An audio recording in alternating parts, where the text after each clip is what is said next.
while we wait for people to join, I'll just give you a brief introduction on Wedzera, why we started it, what we do, and also just let you know what it is that we're trying to achieve with this panel tonight. So Wedzera is an initiative that was born out of the desire of people who were watching what was going on with Black Lives Matter to do more than just, you know, share things on their stories and whatnot. So everyone who is part of the Wedzera team is someone who saw what was going on with Black Lives Matter and said, we want to do something to actually make sure that we're fighting to change. And also when the Black Lives Matter is no longer in the news cycle, we want to make sure that it doesn't disappear, because Black lives are still being taken every day. We all saw the Jacob Blake thing that just happened this Sunday. So it is an initiative that was designed with the purpose of ensuring that the energy around Black Lives Matter does not die out just because it's no longer all over the news and all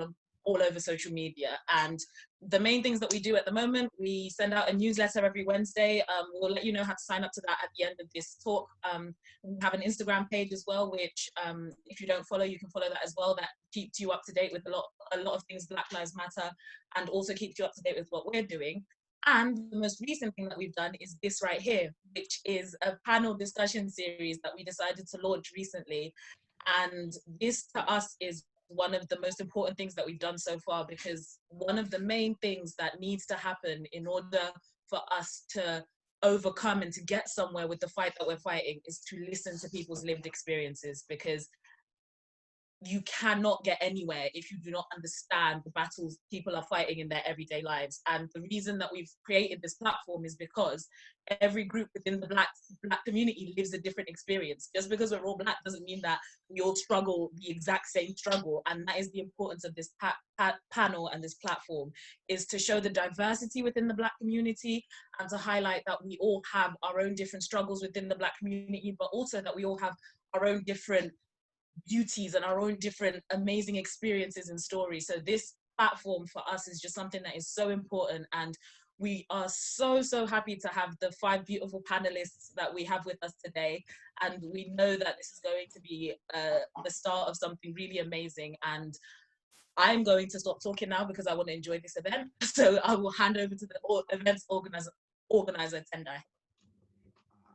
Very well said, thank you for that, Kudzi. So before we start, I just want to test this out, a quick poll for everyone. So you should be able to see a poll in front of you if you're using Zoom on a laptop.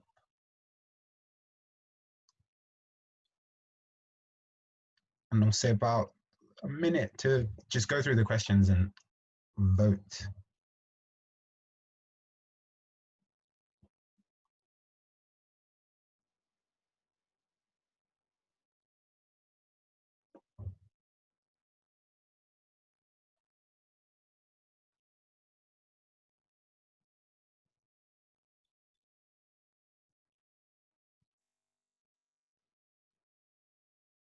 Oh, and the poll is anonymous, by the way. So yeah, the poll is anonymous.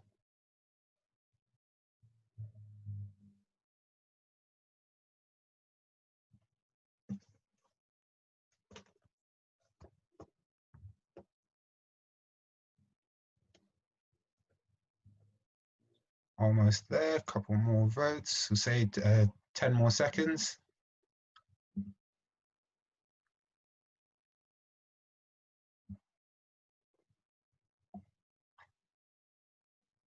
2 and 1. All right. So you should be able to see the results as well. So it's nice to see a lot of you heard of us through Instagram, but more importantly through word of mouth, which means people are talking and sharing this, which is very good to see. The second question, do you know what colorism is? So 7 people don't, and 21 people do. So hopefully by the end of this talk, everyone comes away with a bit more knowledge on what that is. Have you ever been fetishized for your skin tone? 12 people said no, 9 people said yes, and 7 said maybe, which is interesting. And have you ever struggled to identify with your heritage? So pretty even split between yes and no. And these are all topics that tie into the talk that we're going to have. So just quick house rules, like I said, at the bottom, for those of you that just joined, at the bottom in your Zoom panel, there's a Q&A button. If you press that, then you can ask a question to the panelists as they're talking, and then we'll address it as it goes. And now I'm gonna introduce the panelists. So I'll start with Renee, our host. Hi everyone, I'm Renee. I am 23 years old and I work as a teacher in a secondary school, and I am from Manchester. In terms of my heritage, my mum is white and my dad is black. My grandma is from Trinidad and my granddad is from Jamaica. In terms of why I think platforms like this are so important is because, like I was saying before, it's something we've never really had. We've never really had the opportunity to really amplify our voices, especially mixed race girls and people from the mixed race community. So I think it's really important that we have this pen and we're able to sort of get our perspective across, share our experiences, and hopefully just educate and sort of embrace this whole platform that we've got. So I'm really excited. It's going to be good. Thank you. Next we have Aidan. Hi, I'm Aidan. I'm 23. I'm currently living in Bristol and I work in military defence in the aerospace sector. My mum is white Australian and my dad is Somalian and Jamaican.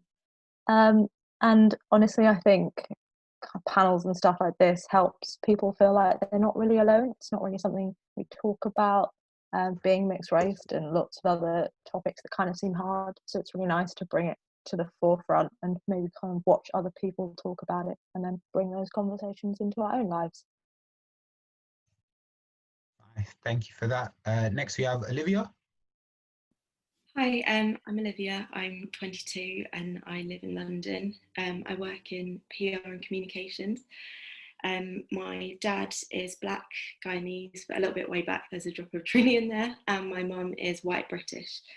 And I think that like panels like these are really important because discussion is a form of development and then development's a form of progression. So being able to have these open conversations with other people, like you're constantly learning, and that's how we move forward. Thank you. Next we have Ella. Hey, I'm Ella, I'm 20 and I'm from Brighton and I'm a full-time student at Oxford University. I also do modelling part-time. My mum is white and my dad is black, and I have Jamaican heritage on my dad's side. And I guess, yeah, I agree with the other women that I never had exposure to other mixed race kids when I grew up, or mixed race women or mixed race girls. And so just having the space to actually speak and to share experiences and so on, I think will be really valuable for me and hopefully for the people watching as well. Thank you. And last but not least, Nat. Hi, I'm Natania. I'm 21 and I'm from Manchester. I've just graduated from studying history at the University of Cambridge. And my heritage is, my mum is like English and Irish, and then my dad is Jamaican. I think this space like this is really important because we were having a little chat before and I was saying like I don't have that many mixed race mates apart from family. So I think it'll be nice like hear different people's experiences, and I think it just reveals how like diverse the Black experience is, and even within like the mixed race community, how diverse all our experiences are based on our mixes and like how we've been brought up and our influences and that. So I think it'll be a really interesting discussion. I'm excited. Wicked. So I guess we'll jump straight in. Renee? Yeah. Okay.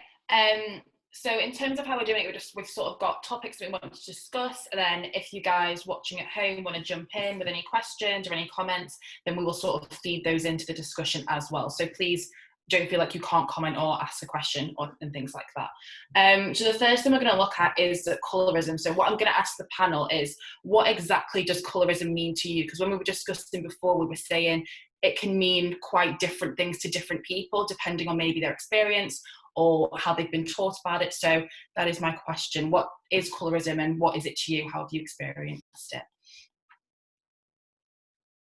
Okay.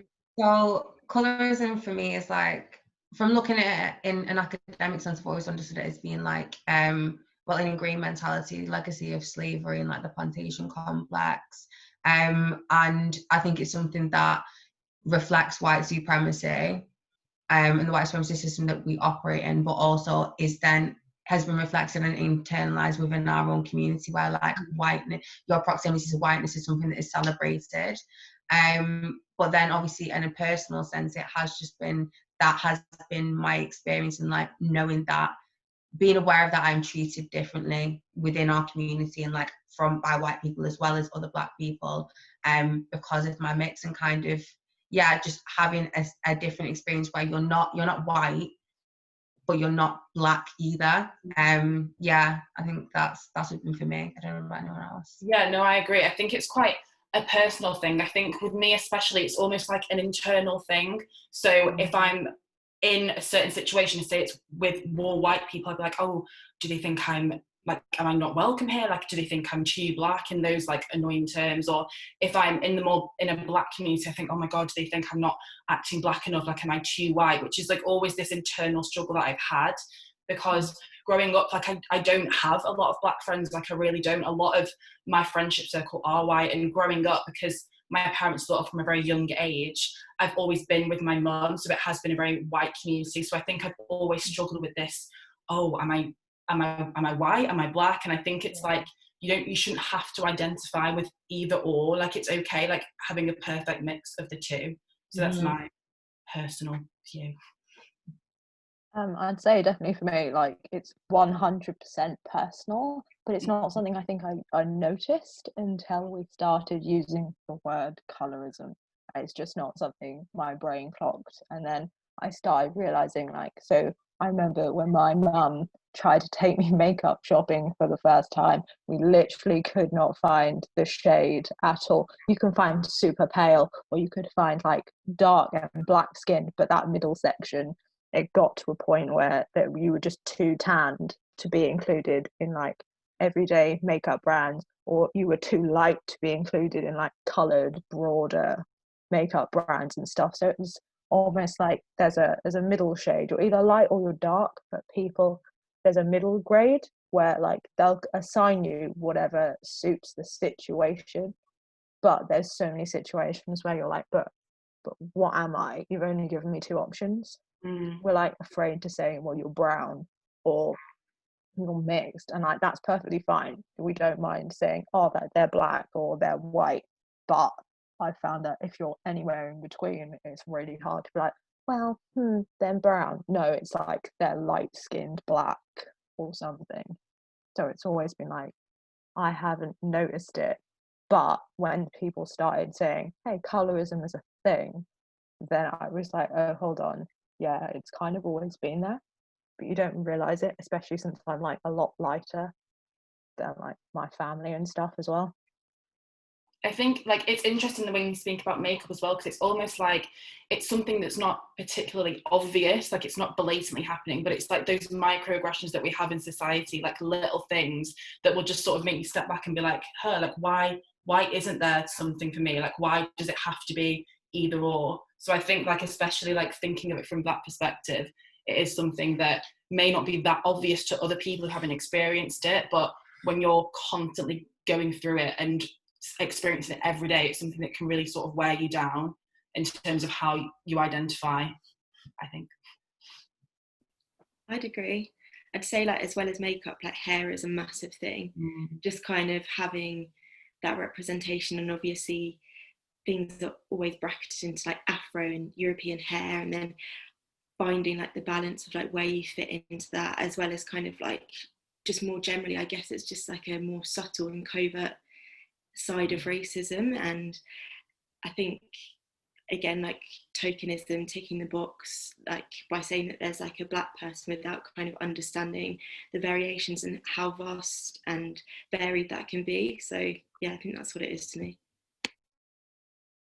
Ella, did you want to add anything? Yeah, I would agree with that. I was thinking colorism for me is on the same kind of personal level, depending on kind of the group that I was hanging out with. So when I was at school and was surrounded by white kids, because I was basically assimilated into it as one of the white kids, I never thought about it.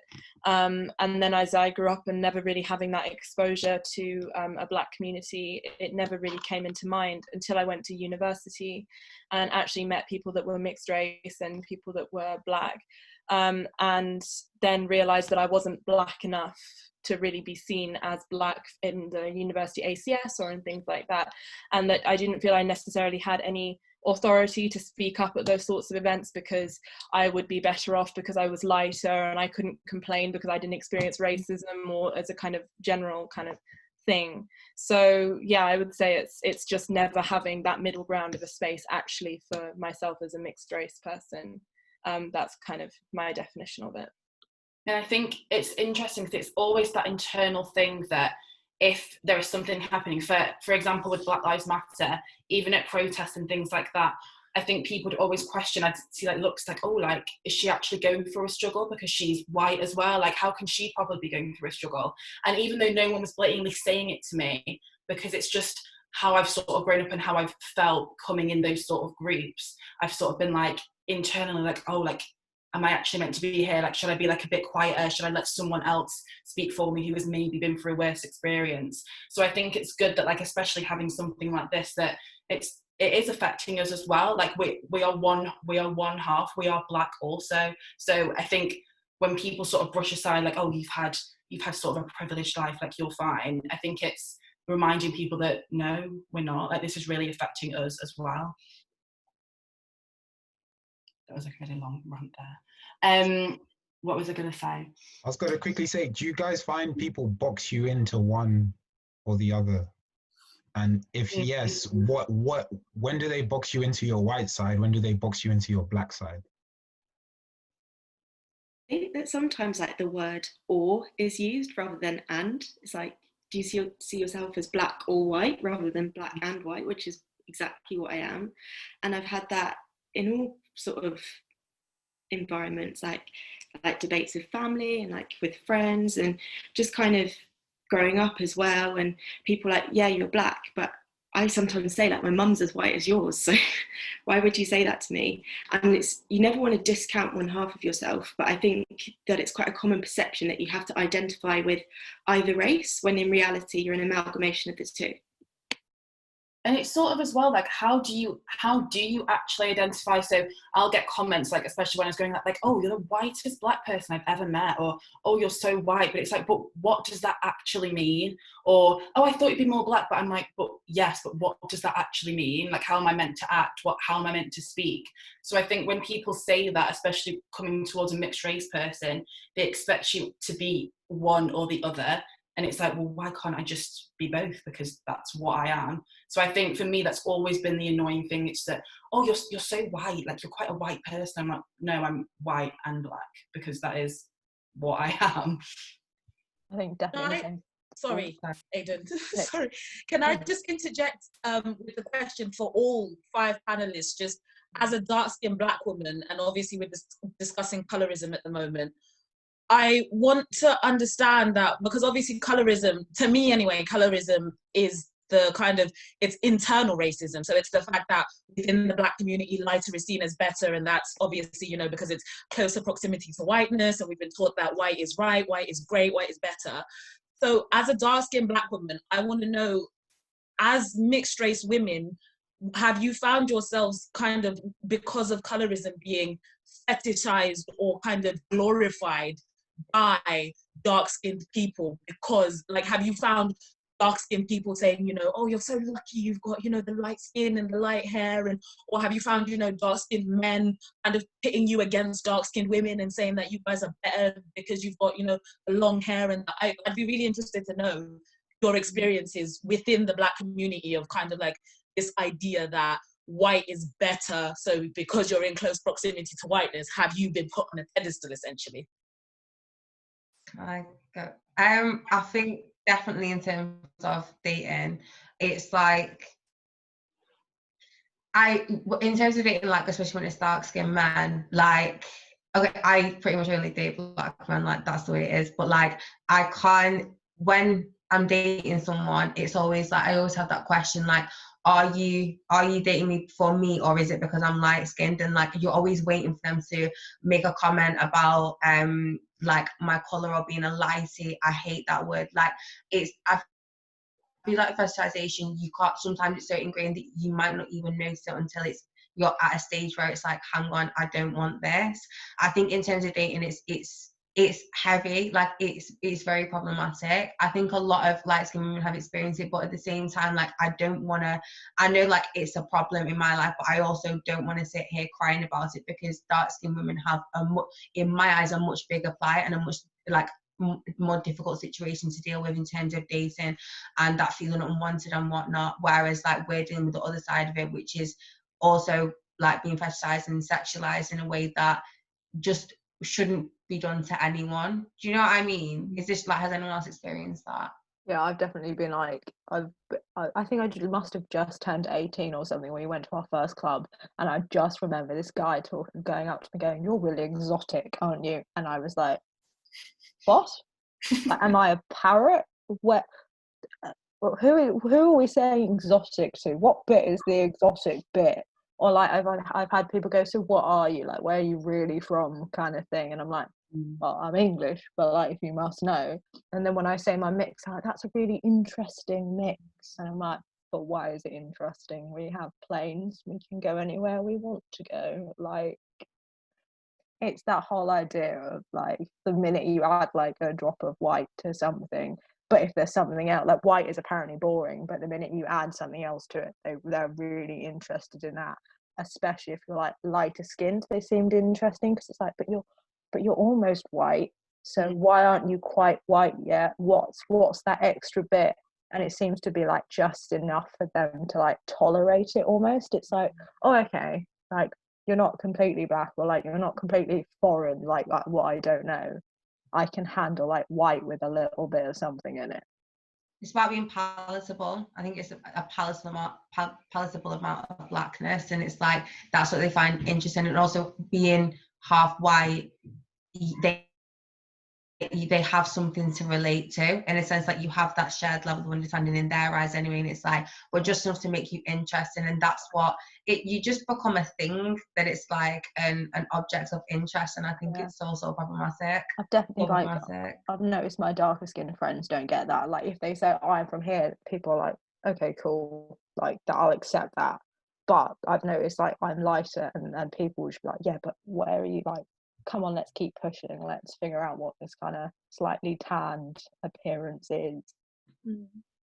I think that's true. I've had that as well. It's, you're light enough to be fetishized by white men and appreciated by black men for, you know, on a completely kind of superficial level, which actually has nothing to do with you as a person or who you are or anything, but just about the kind of status that you can give to a black guy that's dating you, or the kind of exotic, exciting thing that a white guy expects you to be.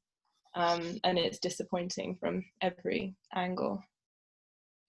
I completely agree as well. Like, I've had "you're pretty for a black girl" before, and I'm not a black girl, I'm a mixed race woman, but like, how dare you on any level? And I think it's just something that's so ingrained. And as you said, it's something that makes you a bit more palatable, which is so wrong on so many different levels. And I think that you can kind of see it going through their brains, and they're like, actually, well, maybe this is something that I could accept on that basis. And I guess, again, that is like stemming back to colorism, and it's kind of making it okay.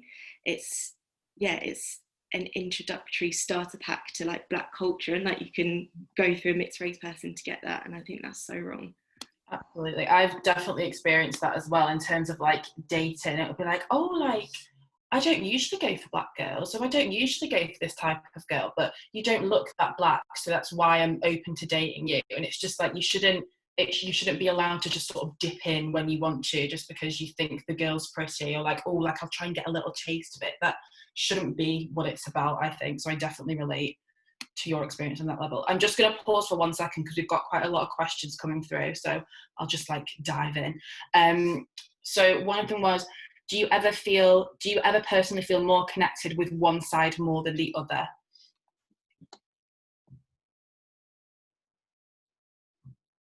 think it depends what environment we're in.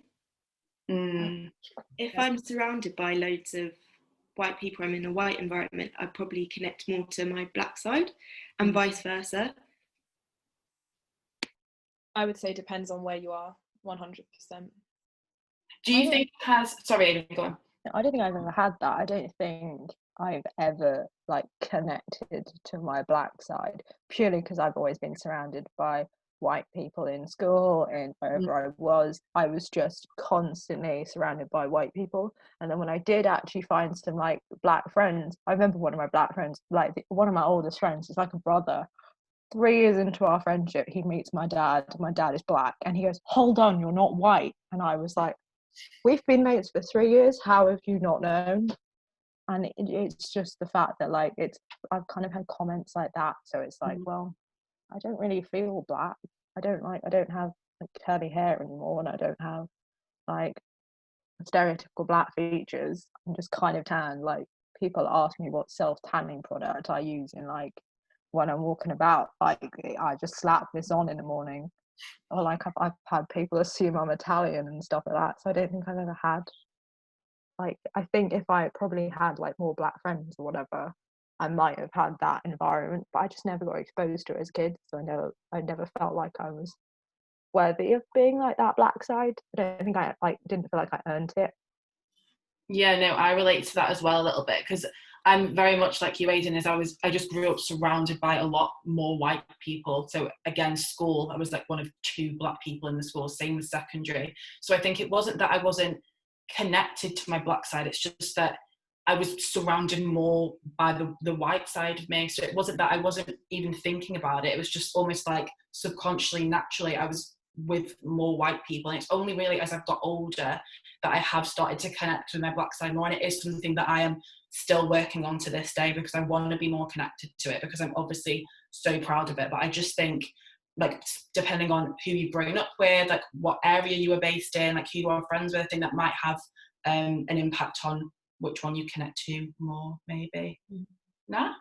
I think that's really interesting, because like you said, that I was raised pretty much like by my white side, and I'm from Manchester, so my primary school was really, really diverse, and then my mum moved to like Cheshire, so I went to like a white high school and experienced a lot of racism, and for into like heavy, like every day being called like a nigger or a coon, like it was hefty, and to them it didn't matter that I was mixed, I was still black enough to be a target of racism. And I think that in terms of me as a person as well, my interest in terms of the music I listen to, in terms of the like my interest is history, like I want to be an academic in like African and Caribbean social and cultural history, like me as a person meant that I've just tended to connect to my black side more, and especially at that time, in a formative time, when, you know, that's the way people were seeing me, and that was the interest that I was engaged in. That's just how I developed as a person. I think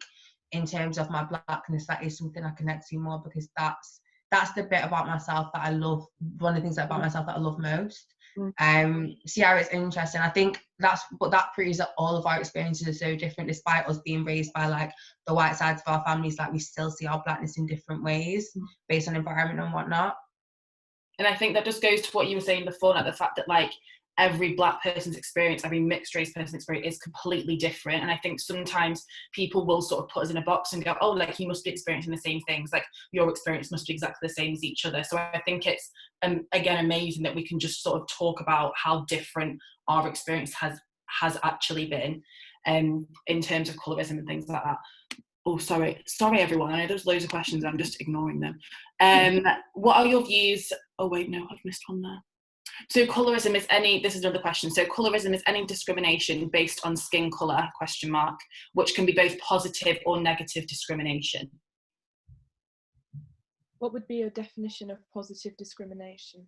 Yes. So they mean, have you ever, in a sense, benefited or found that you benefit from? Well, I don't find that I've personally benefited. Outside people may have thought that I've benefited, and black women may well have thought that I've benefited from being mixed race, but I don't think I've ever felt that I've benefited. Being seen as more attractive by darker skinned men does not benefit me in any way. So whether outside it's been seen as a benefit, I've certainly not felt it as such. So positive discrimination to me seems to be bullshit. It's almost like being like a benefit, but from a benefit for someone else, like someone else is experiencing the benefit. So like when I was in school, for example, on the first day of school, I had like little braids in my hair and told me to comb my hair out because they were like, you can't have multiple braids. And then that same school were then like, oh, do you want to be head girl? Like at the end of it, almost like, because it shows that we're a really diverse school. And if we have a black head girl, look how good that's going to look. But it was almost like, but you told me to comb out my hair on the first day. So I feel like it's making them look good from a positive light, because it's almost like, oh, look how diverse we are and look how inclusive we are. But that's still making me feel rubbish as well, because I know they're not doing it for my benefit. Did you ever feel like if your school was taking pictures or something, or someone was taking pictures, did you ever feel like you just immediately got picked? If you were just in a bunch of white people, they're like, right, we need you, you're like ethnically ambiguous, let's shove you in. Yeah, completely. Yeah. I had lots of those. Like, I think I must have been like 6 different pictures for subjects I definitely didn't take. But I was like one of the only like not white kids there. So like quick shove at the back of the classroom. We have got like some half black people. We've got some black people, maybe just fit in like some poor Asian kid who has no idea what he's doing or something. On what Ella said, like I do agree about you saying like positive discrimination is bullshit. But I think in terms of colorism and how it's affected me, like I don't think it's benefited my life, but because of other people having colourist perceptions, it might have benefited me in terms of moving into different spaces. Like I might be seen as, because I'm light skinned, I might be seen as less of a threat to certain people, which means I might have got off better in a situation. For example, I wasn't that well behaved in school. Like statistically, if I was darker skinned or if I was fully black Caribbean, I might have well have got expelled instead of just getting suspended and whatnot. If like it might have benefited me in a way that I do not know and can't prove, but personally in terms of my life experience, I don't think, no, it's not benefited me at all. Is it a benefit if it's just kind of giving you a basic human right though? Like if it's just we're gonna treat you the same as everyone else, is that a benefit? Because if it's a benefit, then we're saying like not everyone should get it. So like we're calling it a benefit because lots of dark-skinned people don't have it. Like I knew one girl in school who was perfectly fine, but if she yelled out something, mate, she was known as the person who chatting shit all the time. She'd only say like 2 words at the back of the classroom, but she was treated so badly that like, you know, it's awful. I think it's about other people's perceptions, but I still like, has it benefited? Do you know what I mean? I don't know if I don't think it has benefited me in terms of my life, like you were saying, in terms of like fetishization and dating and whatnot. I don't think it's a positive thing. I think I disagree personally. Sorry guys, just very quickly with the sorry Olivia, I just wanted to jump in just with the just to clarify for Jake, because this is also a learning platform, so just so people don't go away confused with what colorism actually is, so people actually understand what it is we're talking about. So colorism can also be defined as internal racism, so it's racism within a race essentially. So within the black community, the way that colorism manifests itself is that lighter skinned black people often get preferential treatment because of the fact that they are lighter skinned, and that is because light skin is in closer proximity to whiteness. And obviously we all know that we have been taught that, you know, Eurocentric beauty standards are the standard of beauty, and whiteness is kind of like a better thing. So when we talk about colorism, just for anyone who is confused, we are talking about internal racism within a race. So also in the Asian community, you get massive amounts of colorism with how fair skin is preferred, and how, you know, you have dark skinned people who are often seen as outcasts and often abused and cast aside. So that is what we mean when we talk about colorism. We're talking about racism within a race. So I just wanted to clear that up, just because this is a learning platform. Don't want anyone to be confused by what we're talking about.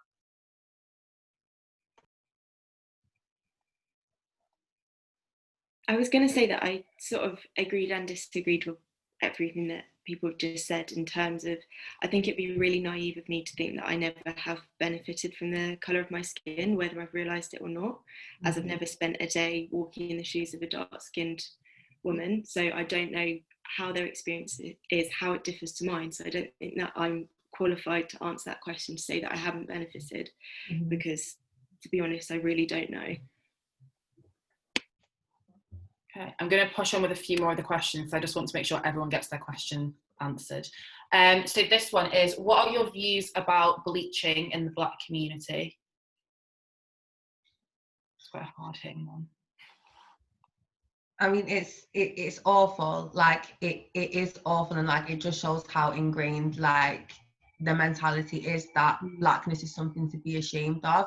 And I find it so, and I almost feel hypocritical because I'm in a position where my skin is seen as like desirable, and that's like a skin tone to be desired and to be like to be working towards, which it is awful. And it makes me sad that like something that I come from, and almost like growing up, like I almost sometimes wish that I was like fully Black. And do you know what I mean? Like I think to see that it's the other way around, and like people actually want to bleach their skin and will cause themselves actual like harm in terms of health conditions and whatnot, to I suppose satisfy like what society tells us is right and what is desirable and what is attractive is awful. And like it just shows how even years and years after colonialism, it's still so present in the way that we think, the way that we move like every single day, and it's such a big problem in communities that were affected by colonial powers, that it just shows like how deep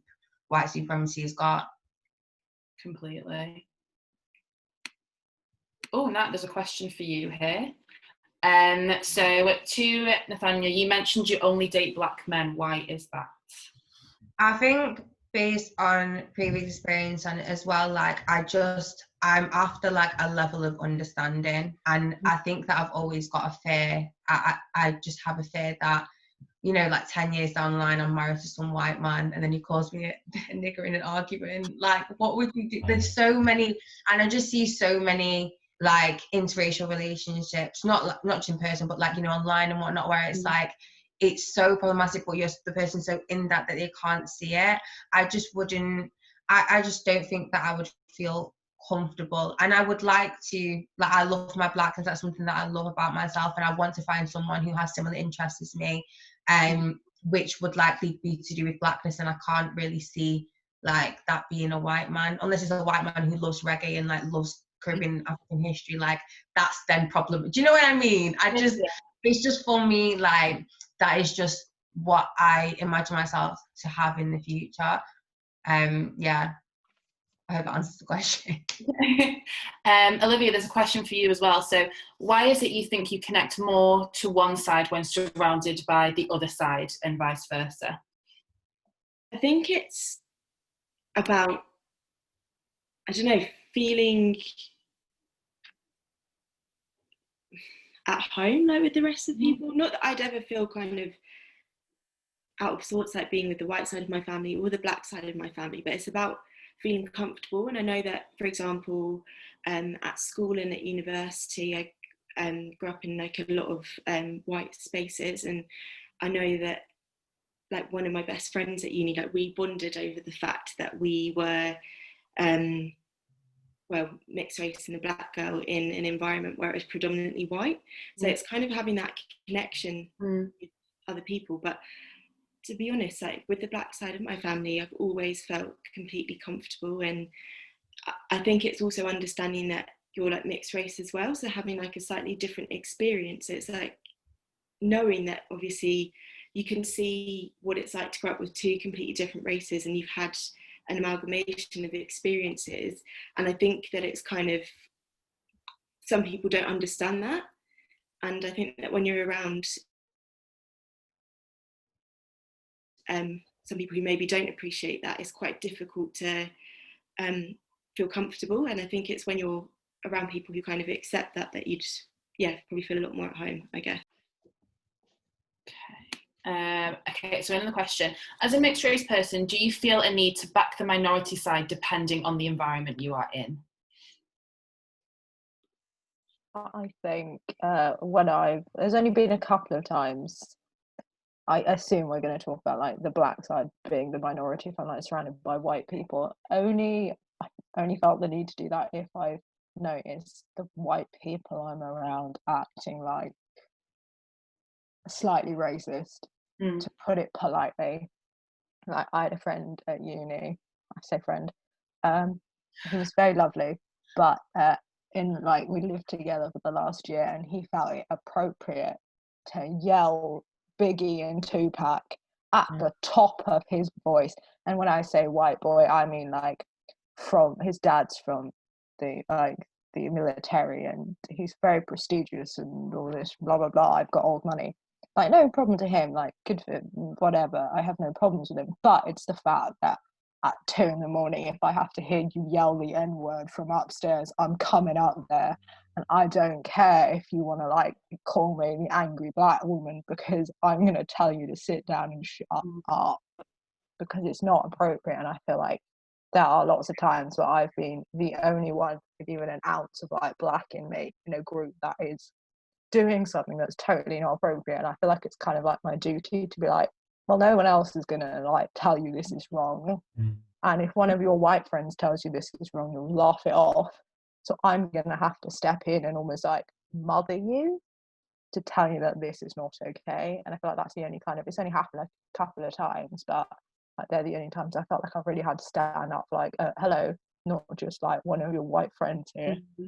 I'm not just gonna like sit down and let you do that.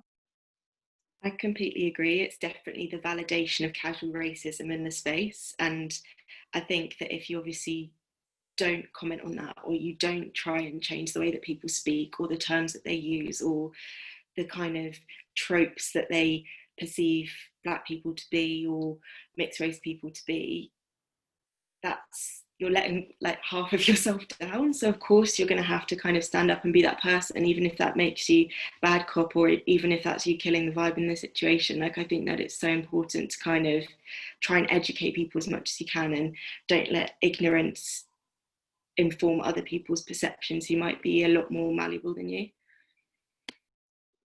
Yeah, I would agree. I think when faced with racism, I don't think about, oh, it's only half of me, or I'm mixed race. When I'm faced with racism, I just think you're insulting blackness, and I am black, and I won't take that sitting down at all.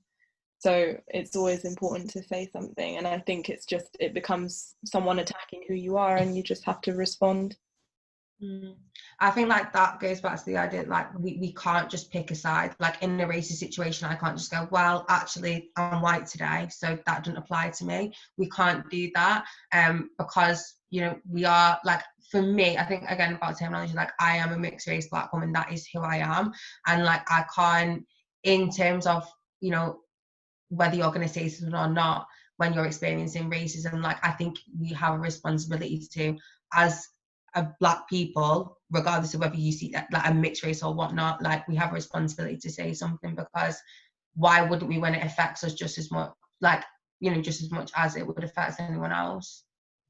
And I think like in the past as well, like years ago, I'd be so reluctant to say something if something made me uncomfortable, because I'd be like, if I was surrounded by white people, I'd be like, oh, like what Liv was saying, oh, I don't want to kill the vibe, like no one's going to support me. So I'd almost be like, you know what, I'm just not going to say anything today. Like, I'm just not going to do it. And then more and more it happens. You're just like, you know what, you are constantly insulting me and insulting me as a mixed race person, and it's something you shouldn't put up with. So I think even if I know it's going to cause like an issue or kill the vibe or whatever, it is our duty to stand up for it and say, no, like what you're saying is wrong. So yeah. In school I used to take it as well. Like, I used to just, it got to a point where I just couldn't fight back anymore. And then one day I was like, you know, actually I've had enough of this. And then I was like on it. Yeah. And I just, like, I went for it, because it's so, I think it's so difficult, and it is like about it being in a white space. You don't want to kill the vibe, you don't want to always be, and then I became the one that's always talking about race. She never shuts up about race, you can't say anything around her because and it was like, I would rather be annoying to you than let myself down and like heal them. I think that's much more important. And I think like kids as well, half the time it's just like jumping on the bandwagon. You're not even realizing what you are saying is so offensive. And it's even like now from school years anyway, like school years are ruthless, aren't they? Like, people are just horrible to you. And then I've even had like messages from people like years down the line, like saying, oh my God, I can't believe I actually said any of this stuff to you, I'm so sorry. So it's almost like people realising that it has to take this long for them to realise that what they were saying was so bad. I found it really frustrating with the Black Lives Matter movement, the amount of people that I knew from school that were sharing things, and I was like, where were you when I was being called a nigger and you were sat there and you never said nothing? And I think like I think the difficulty is always knowing that if you're the only Black person there, like, or person of colour, you're gonna be on your own when you're talking about race. I think that's what I understand. And now I'm seeing performativeness. I don't know whether if any of these people were actually in a room with racists, they would say anything, but at least they posted, you know, like a black screen on Instagram, so it's okay. Yeah, I don't know, it's ingenuine, but yeah, I think it's very difficult. So very quickly, tying into that, I wanted to know then, how do you each feel we can sort of address colorism in the community, whichever community you want to talk about? I think the main thing is education. I think it's more known within the Black community. I think a lot more people are more aware of what it is. I think it's more the white community, but I'll say the word and people are like, oh, like I've not actually heard about that.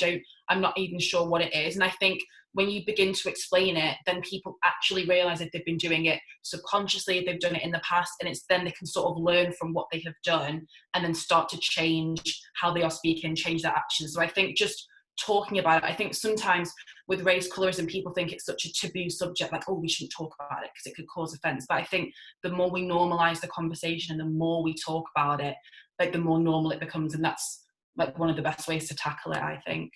Yeah, I think like discussion spaces like this are really important, and also creating a safe space in our community where self-definition is allowed.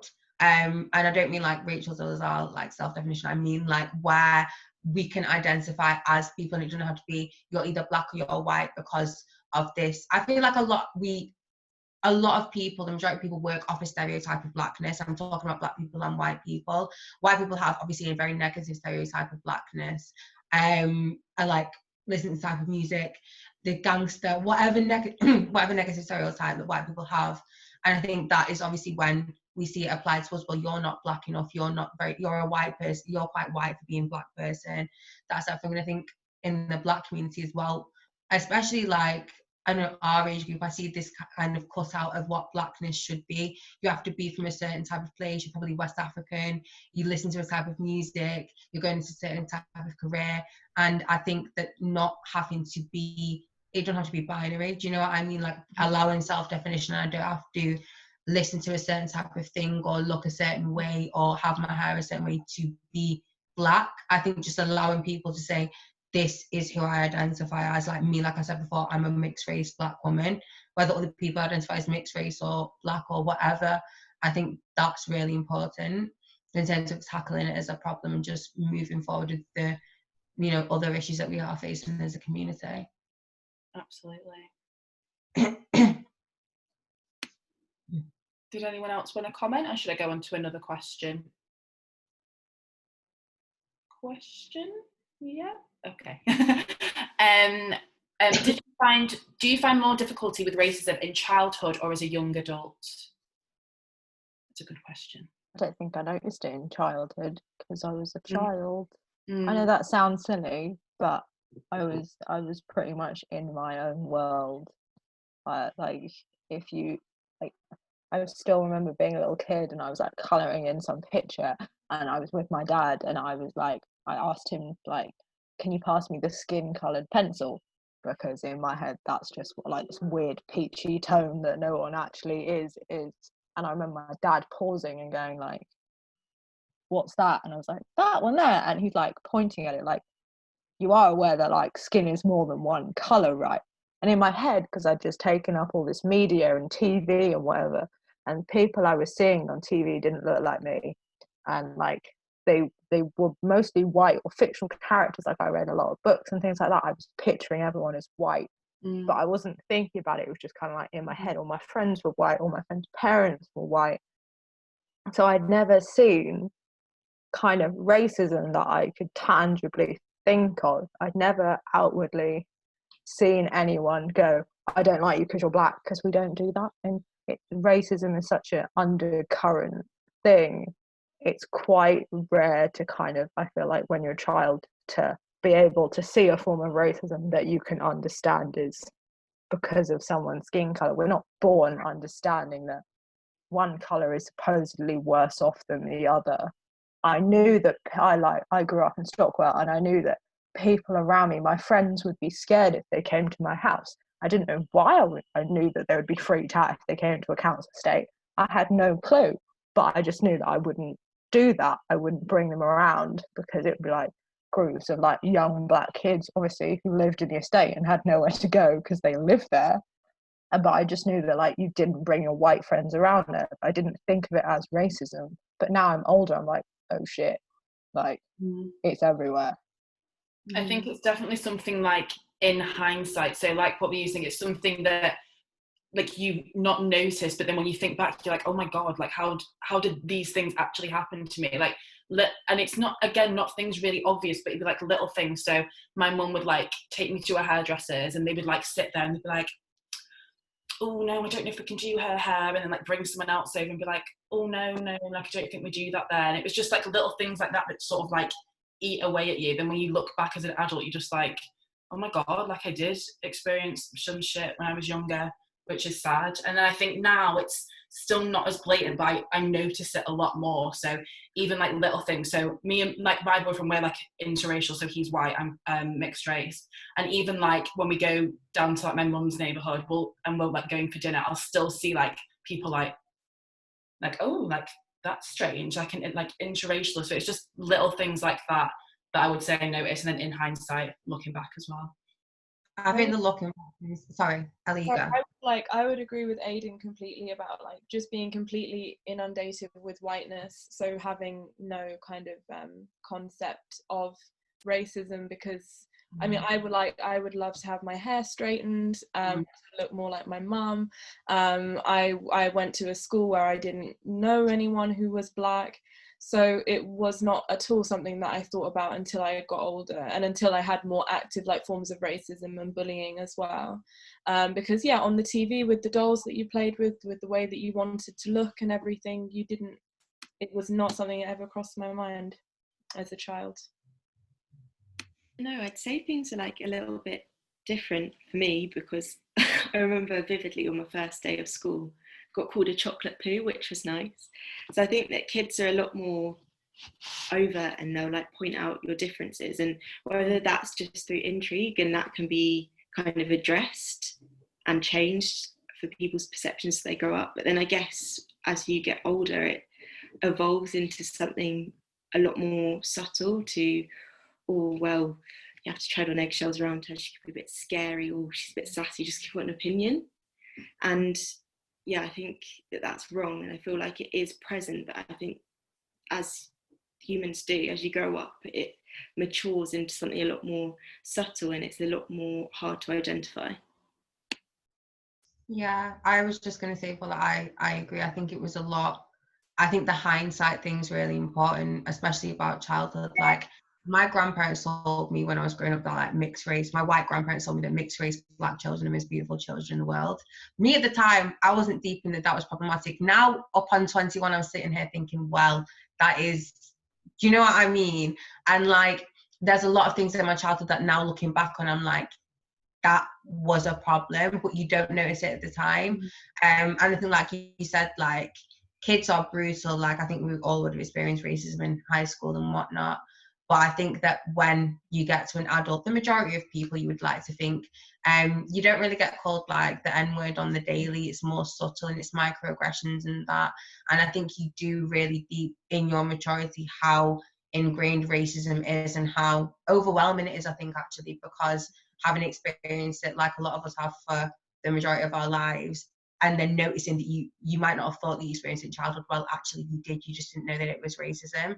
I think that is heavy. It's a heavy weight to deal with. And I think I was thinking as well, like, because Aidan, you were saying that your dad wasn't really on the scene and mine wasn't really. I had black influences in my life, but how did your white parents prepare you for racism? Because I don't think that mine, that level of understanding, I don't think that mine did. Do you know what I mean? Yeah, my mum was really I think because she must have had so much pushback from her white family, my mum was really keen on always taking me to my black grandma's. She was always like, no, you've got to make sure. We lived in a very black area. My mum was so like, even now, she's very keen to push like, black people are not scary. Don't like start this stereotype. Because the thing is, my dad has such a bad, or had such a bad opinion of white people. It's the complete opposite with my dad. I've like he has, because he's been treated so badly, he's so against one side that my mum is almost like countering everything to make sure that I don't turn around and think all black people are like that. So my mum has always very much been like, don't forget to like, this is the black side of your family, do not forget to like learn where you're from. She was always like, I think my mum was though just a very chatty kind of person as well, so we always had lots of like, all the adults my mum was friends with were not like white, they were from lots of different places, and my mum was always very keen to go, look, see, this is some black influence. No, I'm going to teach you what rice and peas is from an early age. And like, I learned from a pale white woman what Jamaican food was, but I was really like, only now do I appreciate like what she did for me. She essentially like forced black culture onto me. But now I'm like, okay, because now I understand why she was doing it, because I was so surrounded by it, but I was surrounded by people telling me it was scary. Yeah, like mine was never like that you are going to experience racism, this is going to happen to you. It was more like how my mum like would react to it. So for example, when they made me take my hair out, and I flat out refused, I was like, I'm not taking my hair out. I was like, my mum doesn't like me to take it out. And then when I got home and told her, she literally combed it all out and like made it into like the curliest, like frizziest hair possible. I went in with these two massive bunches, and I went to my director of hair, I was like, is my hair better? And she was like, oh, well, like, it's not really what I expected. But I just love that my mum was constantly like, you know, be proud of like who you are. And I always love how she would react to stuff. I thought it was amazing. That's amazing. I think like mine, that I experienced a lot of racism, but I felt was like kind of because she didn't understand it. I felt like she kind of like lost interest like quite early on. It was like, I don't know how to deal with this, so I'm just gonna let you live and deal amongst yourself. Do you know what I mean? It was very, and now even like I think that she thinks that I am obsessed with race, and like it's me that looks for it. Like quite a few race experiences that I've had, she's been like, to make sure it's not just you weren't looking into it too much. And it's like that. I just think there's like that chasm in understanding, like that gap in understanding, which you would think would be broken by having, or like at least bridged somewhat by having a mixed kid.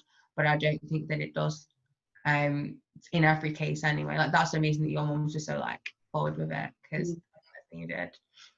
Definitely.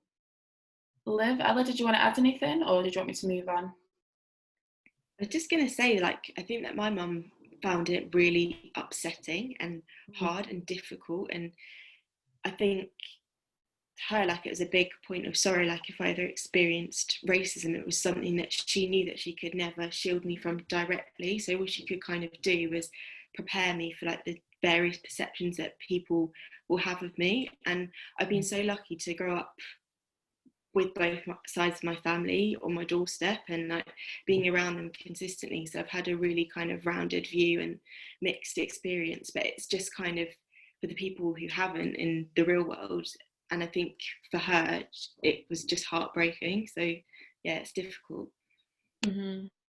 Definitely. Okay, these next two questions kind of link together. They're from different people, but they kind of link. So I'll read out both and then we can sort of address both of them. So one is, do you feel like institutions, school, etc. are just very active at performing allyship as opposed to actually trying to make a positive change just to make themselves look more inclusive? So that's the first one. And the second one was, how would you guys like to get around improving diverse representation without it coming across as tokenism, e.g. the classic ethnically diverse photo on a school campus versus actually representing the school body? Sorry, I know that was very long. In terms of the second one, like I think that even the picture, like the pictures where it's always like the sea of brown face and you'll see them like for every single subject. If you don't have that many black students, like it's not by force to push them forward. But I would also say that the problem that I find with it, like if the school's majority white, then why like just lay it out for what it is, don't lie about it. My issue with my school was that they did tend to put the BME kids first, but then in terms of racism, they would not listen. I got called a nigger on day 2 of high school. I went to my head of year and she said to me, I picked out the person, I knew who it was, we found who it was and I knew that it was him. And she said to me, because no one else heard it, I can't do anything about it. It's just your word against his. That was on day 2. And throughout that, they pushed back on racism so much with me, to the point of where they just worked, because they didn't really get a bad name for the school. My issue is like, if your policy, if it's ingenuine, if you're trying to celebrate diversity in one sense, but then your policies are saying something different, you refuse to deal with racism whatsoever, or you refuse to even celebrate culture or teach things, like I don't think it's positive. My school had like a conference thing about racism, and they gathered like a selection of white students to talk about racism and how it affected them in the school. Like, if you're going to push people forward and like talk about, you know, diversity and celebrating it, I think that your policies need to match in like the way you go about race, and making it a safe space for the few black students you do have. So yeah, it's like this idea, you can't just sort of shove a black person in the photo, and you can't say that you're a like inclusive school when you're not actually following through. So I'm all for, if you are like a majority white school, like that's great, and if you are generally inclusive, then that's fab. So it's so weird, like the difference between the school that I teach in and the school that I was at. So the school that I was at, I felt was sort of using me to show that they were diverse when they weren't actually diverse. But the school that I'm at now is majority white, but still like quite diverse in terms of minority ethnic groups. But the fact that they are so like on it, they are so like really push diversity, and it's amazing. Even though in the teachers that are there's only me and one other black teacher, which in itself just says quite a lot. But the fact that they are so inclusive, they are constantly coming to us like, oh, like, is there anything like we need to talk about? Like, can you give us advice on this? Like, how would we deal with this? And the fact that they are so eager to be so diverse is just such a positive thing. And I think it shows, like, maybe compared to when we were at school, like in certain schools, and like change is happening, like it's bit by bit, but change is definitely happening. So that is just like a really positive thing to come out of BLM, I think. I think personally for me, I found that going to a private school, they're really big on hiding everything under a carpet. So if something like, we had instances like nothing to do with racism, and they'd still get put in a corner, or you'd be like, let's just keep it to yourself, girls, kind of thing. And I found like they were the ones staging the photos, despite being like, when I went to secondary school, it was quite like, there was quite diverse. Like that was when I actually had my first black friends at high school. But now I've been back to that school is 100% like white. I think there might be one non-white teacher left, and they're not learning anything. We never had education. I never even knew what Black History Month was until like my local library told me what it was, kind of thing. They didn't want to push that, despite being a private school that could have literally more or less any curriculum it wanted. They said they were like really diverse, but when you went there, it was like they essentially pushed everyone out who kind of wasn't white, and they created this picture for themselves without meaning to, almost. Since we're on the subject of institutes of education, I'd be really interested to know, because obviously Nathania, you went to Cambridge, and Ella, you're at Oxford, and obviously everyone knows that a lot has been coming out about the failures that they've had on behalf of the BAME community. So I'd be really interested to know your personal experiences of getting kind of the journey to that university, and kind of like the ideals you had, and then being in that space. How has that affected your views on your race, and your kind of, has it affected that? I'd be really interested to know about that. Who wants to go first? You want to go first? I'll go first. Right, I should preface it by saying that, yeah, I don't want to be put into being like in contempt of the university, which I can be said to be if I do say particular things about the university, but it is absolutely dreadful on race. It continues to be dreadful on race. In my first couple of weeks there, I don't know if people saw, there was an article about it, but a blind Black PhD student was dragged out of the Oxford Union by his ankles There have been various things said on social media in like group things that like Oxford Facebook groups, like, can all of you lot just get out of the clubs and get out of Oxford in general? I've had comments on the street. I've had issues with tutors telling me that colonial writers gave voices to the Africans. I've had one tutor go up to discuss race in a class that I wasn't there, and before he began his discussion said, well, Ella's not here, so I can say this. So yeah, a huge variety of absolutely terrible experiences on race from Oxford Uni, and they continue to prove themselves dreadful by their response to George Floyd, by their response to BAME, by their response to the statues. I don't know if people heard about the Oxford student that made a joke about George Floyd, comparing it with the flour shortage at Christ Church College. They were running to be a cake thing in their college, a kind of joke thing. And she said that George Floyd was just as bad as not having cake. And in response to this, Christ Church College, the one black student who stood up at Christ Church and said, you can't say this is appalling, was told to sit down and that they can't speak. And Christ Church College's response to this was to introduce anti-bias training for their white students, and of course the word bias ultimately implying that we're not supposed to be there in the first place. And that we're sorry that you white students have to deal with these people, but you can have training to kind of know how to talk with them and things like this. I think the whole attitude is appalling.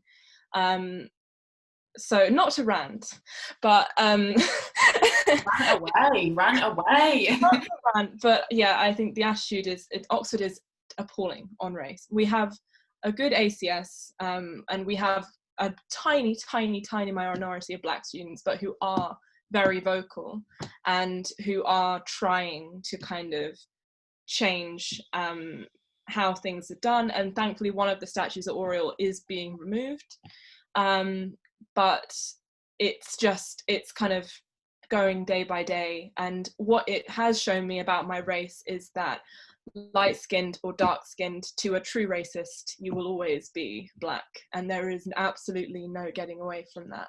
And Oxford is full of a lot of old, very convinced racists who have not seen a large intake of black students, because Oxford continues to take barely any black students, and so they have never really had to interact with them. And so the casual racism, the small comments, this is what you get constantly, and you have to call it out every single time, because otherwise they won't stop, and they won't pause or think. And at least with the tutor who did say, you know, because Ella's not here and so on, I sent him a whopper of an email after finding out that all that had gone on, and he went on to apologize and say, you know, that it had changed his perspective. And so I do believe in the power of actually that talking to some of these people is hugely beneficial, just because they haven't encountered young black people. They just haven't encountered them, and they don't know. And Oxford is known for being stuck in its ways. I've completely found that, and we just need more and more black students coming in, just so it becomes commonplace, and we stop being, you know, I'm one of only 2 black students in my entire faculty. You don't see black people out, you don't see them in lectures. There's a very small group of us, and we tend to stick together, and I think that's partly because we feel safer together. And yeah, because if you can feel very attacked by constantly being told that you don't belong, whether that's in a very outright way or a very subtle way. Just sometimes walking into a room where there's no one else who's black, you can feel very, very small.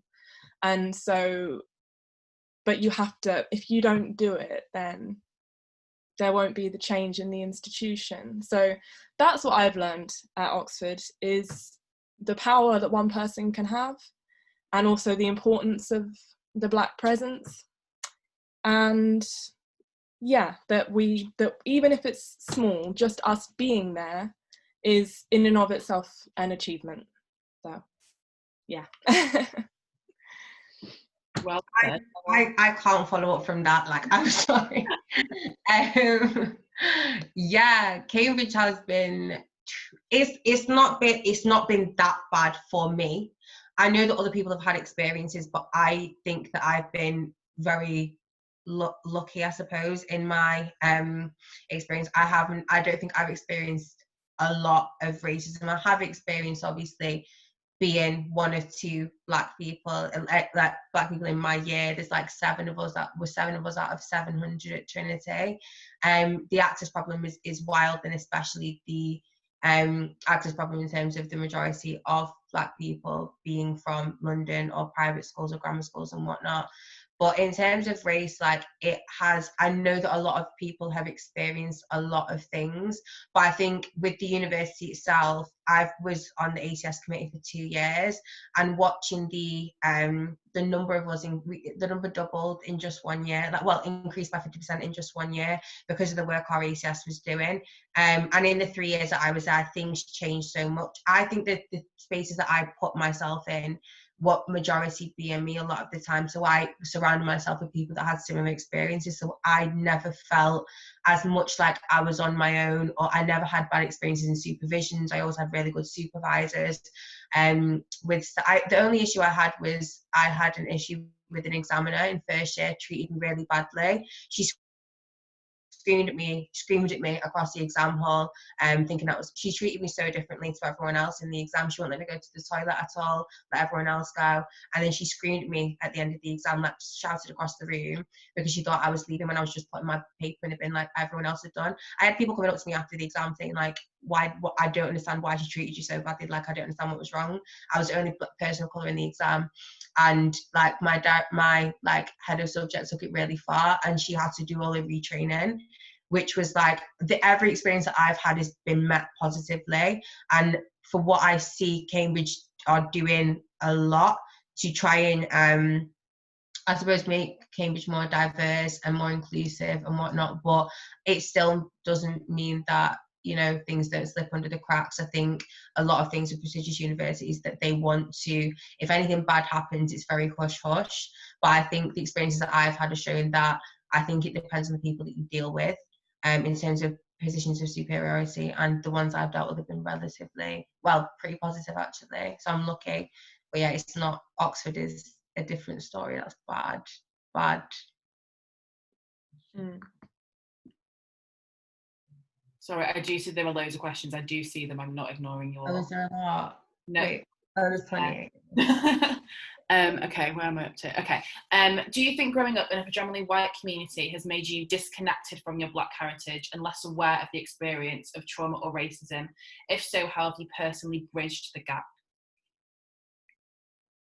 I think for me, it's not, I've never felt like disconnected from my Black heritage. I've always felt connected to it. I'm constantly seeing family members, my Black family members, so I do feel connected to it, but I think it was just more being surrounded in a wider community that you sort of feel that not everyone is connected to the Black community, so you're sort of not connected either. So I would find that even in like the clothes that I wear, the shops that I went to, would be all the ones that my friends would go to. So in a way that was sort of leaning more towards that side maybe.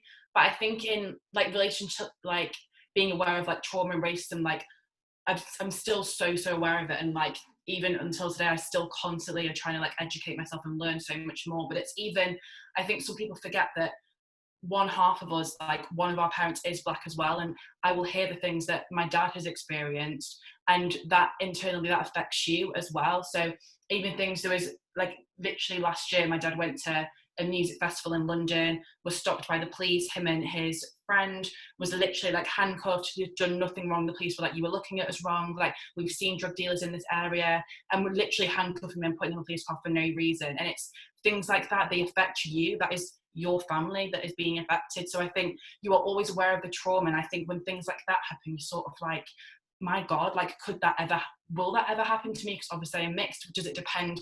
This is again going back to the idea of colorism, like is it only darker skinned people that this occurs to? But I think just leading back to the question, we are very aware of the trauma, and even though things as blatant as that may not happen to me specifically, when I hear that it's happening to my family, friends, like that does have a massive impact on me as well. That's my opinion. I don't know about you guys. I think I've definitely had like similar experiences being out with my dad. like we'll walk around Peckham or predominantly like black area and it'll be fine. But I just remember going to the airport with him when I was really young, and I just remember someone asking me and my brother if we were okay and if we knew the man we were with, and I was like, I know I don't look like my dad, but come on, I'm holding the man's hand. I just remember being so little and just being like, that's my dad.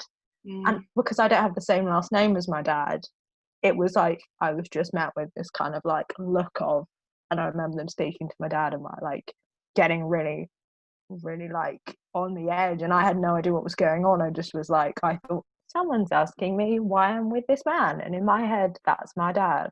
Like, but I've definitely been looked at different when I'm with my like black parent to when I'm with my white parent, or we've gone to different shops or certain things or different things have happened. So I'm 100% aware of like that trauma side, and I think now I'm talking to my dad more about it, because my dad is really outspoken. If he sees anything, he'll just go up to someone and be like, no, stop it. He'll just like, if he sees a police officer talking to some kids, he'll be the first to walk up there and stop them, essentially, just because my dad is that. He says he uses the stereotype of being the angry black man for good, and he says he doesn't care if you think that's like a bad thing. If that stereotype's there, he's gonna like use it to help someone at least. But I think, yeah, maybe I don't like think of my black heritage as much, but definitely that trauma will always be there. It's just very different, I think, for someone mixed race, because you can see the differences per se, I think. I think obviously because the experience like that I've had in terms of the racism that I've experienced, I can relate. Like, you do have that trauma, because I think one of the reasons why white people can't relate to racism is because they've never experienced it, but because we're mixed race black, like we have experienced it, so we know what it feels like. Even though the consequences are a lot of the times a lot worse for dark skinned people, we still have that empathy and that shared understanding and shared experience, and that understand that whatever happens to you happens to me too. Like you were saying about family, like if something happens to my family, that happens to me as well. And like we have the same, like I worry about my cousins and my little brothers going out in the street, do you know what I mean, because they're young black men. Then it's like I worry about that. That's my burden as well. Just because I'm mixed doesn't mean that because I'm half white I have half the burden. I still carry that within me, and I think that's obviously important to remember that. Yeah, I don't think there is this like white or black picking a side binary business. I think it's definitely like just individuals, you know what I mean?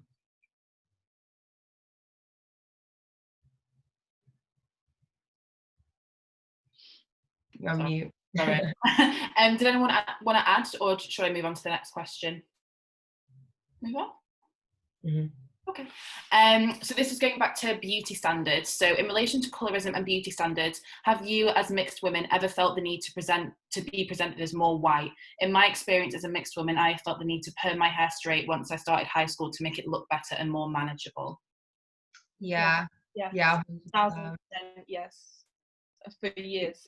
You want to go, Ella? Yeah. No, like literally, like just for years, for a very long time. That's all. I think hair is really important as well, because like I remember being younger and like, again, the hindsight thing, I only realized this after, but like my white family, my dad used to do my hair before like we like parted ways for a bit. I'm not getting into it, but like my mum found my hair really unmanageable, and I remember like for special occasions and whatnot, my hair was always straightened, and like that now I've not straightened my hair for like 3 years because I've just refused to, but it's the idea of like it being, you know, that you're having your hair straightened, that's attractive, that's presentable, whereas if it's curly, it's not nice, it's not suitable for a special occasion. And I think, yeah, like the experiences that we have within like both of our sides, do you know what I mean? I think we've all experienced different things with our hair. Like hair is such an important journey to a black woman, and for we are like black women as well, do you know what I mean? So I think that's a big thing for me.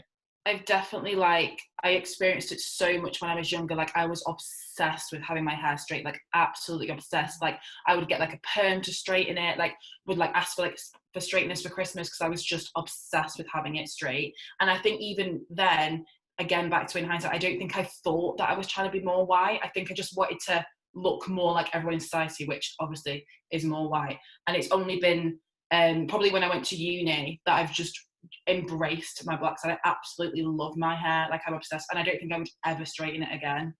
I think it looks rubbish when it's straight, to be honest. I literally broke mine. Like I straightened it until it like started snapping in year 9, and I was like, it's got to stop. But it is because you want, when you've been younger, like you want a hair like a princess, like the desirable, like the long hair. And whereas ours just goes like owl, and it's like, it's not. Do you know what I mean? It's that seeing that you just want what everyone else has, especially if you're surrounded by your white family. You want that long silky hair, but instead you've got this, and it's yeah. I think it comes from both ends as well. In my experience, like straightening my hair was to make it more manageable because you had thick hair and it was plentiful, and plentiful was like a word that a hairdresser only used on my hair probably about a month ago when I went to get it cut, and that was the first time I was like, wow, like that's such a nice description. I think that it does come from both ends, because on the one hand it was like making your hair more manageable, on the other hand sometimes when I went to Afro hairdresser, oh my goodness, like if you relaxed your hair, do you know how long it would be, and like how straight and gorgeous, you're so lucky you could have the length, like we have to have weaves to do this. And now like I rarely will like straighten my hair, but it's just having that experience and kind of thinking like from both ends that straight hair is more desirable when it's something that I can never achieve myself. And I think it's really good now, particularly that there's been a bit of a renaissance and people are starting to accept their natural hair in all its forms. And I mean, we've still got a very long way to go when it comes to hair products and accessibility, but I think that it's the movements and the strides that we've made in the past 5-10 years are like amazing. I feel like I'm completely the opposite of everything, because I grew up with quite European hair. I'll have to say, like I grew up with ringlets. I had like ringlets essentially as a kid, but they weren't African hair of short curls. It was like just long. I essentially just looked like I just curled my hair as a child. And I remember thinking, this is all I've kind of got that makes me different. And I remember like brushing them I had a tiny silver brush as a kid, and I believed it made it curly and shiny and all this like nonsense and stuff. And I remember the day like I got sick and my hair changed, because I found out your hair can change because of hormones and whatever. My hair went straight, and I don't think I've ever cried so much in my life, because I just lost all my curls. And I'd never wanted to straighten my hair. Hairdressers had always like, let's straighten your hair at the end, or I'm going to blow dry this out. And I'd be like, what have you done to me? Like, why have you given me this god awful straight poofy hair look? And I just remember wanting to cling on to anything I had that didn't give me like this straight hair. But I think that's because it was so like, it was still very soft ringlets and it was very white hair. Like I went to hairdressers and said, this is really thick, but I never had a hairdresser who couldn't or like refused to cut my hair. They were always like, yeah, that's such lovely hair, but we'll straighten it. And that was the bit I had an issue with. So like now as an adult, I can't get curly hair back. It's like still a part of me like hates it inside, and I think I've got like 100 curl creams or whatever just to get back some kind of like wave, but I know I'll never get there. So for me it was like I didn't want to feel white because I already felt too white. Essentially I felt like too white to be mixed raced, and I wanted to cling on to at least that black side because that's all I had. Like I didn't look black, I didn't have any black features, I didn't know many black people, so I wanted to make sure I had something. And like losing my curls when I got sick was like the last thing that just made me go, shit, am I black? Like what's left? I didn't understand why people wanted to straighten their hair and have white hair and all that, because I was like, no, oh my god, I like had it and it was so nice, and I wish I had that back as like a kid and everything. So it's like really interesting to hear that everyone wanted to straighten their hair, because I was like, I remember getting my first pair of straighteners and I just chucked them right in the bin. Okay, let's see what else we've got. I recently read British by Afua Hirsch. I'm so sorry if I've pronounced that wrong. And I learned a lot about the truth behind the UK involvement with slavery. Why do you think the UK is so dismissive to acknowledging their role with slavery and racism, but they are quick to celebrate that they abolished slavery? No one Because wants to be. embarrassed No. of it, because they're embarrassed of it and they don't want to confront it because it's easier not to, because you have to look at the the huge number of like racist intricacies of your society if you admit something like that, and that's something that Britain does not seem at all willing to do. No one wants to acknowledge they've done a bad thing, but everyone wants to acknowledge that they've been a hero, or they've helped a cause, or they've stopped something like awful, but no one wants to admit they've done a crime. So I feel like acknowledging it as well would then lead to questions about how Britain got so built up and where all the money came from. And then it will start a conversation about reparations, which, as we've seen when the Caribbean islands tried to get reparations, David Cameron said absolutely not, and built a £30 million prison in Jamaica, and that was pretty much the end of the conversation.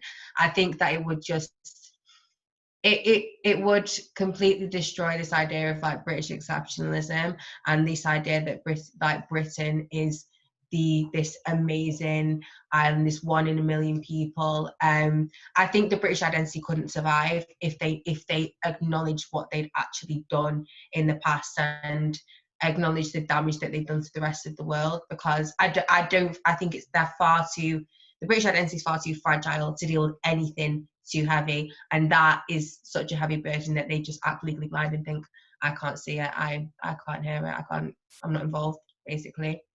I'd say like what I've learned from studying at degree level in history is that it's the past.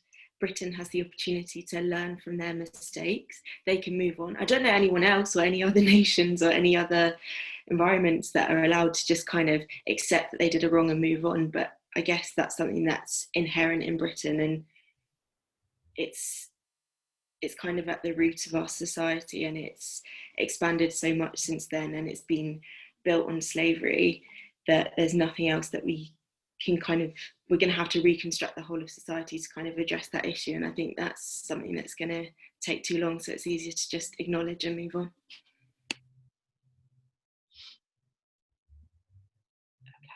Okay. Hi, maybe a dumb question. It's not a dumb question. No question is ever dumb. That's what I always say to my students.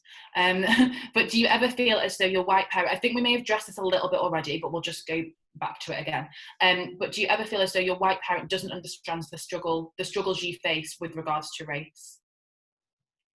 Yeah, but I think it's hard for all white. I think it's hard for white people to relate generally, because, like I was saying before about empathy, and I think a lot of people try and relate to things, and that's how you show understanding and empathy in that. And I think a lot of people, as in my experience anyway, I don't think that in every case having a mixed race child breaks that boundary and that bridges that gap between the white community and the black community in terms of like understanding experiences and racism and whatnot. But I also know that like there are like my auntie has a mixed race son and she's very, very on it. I think it varies case to case.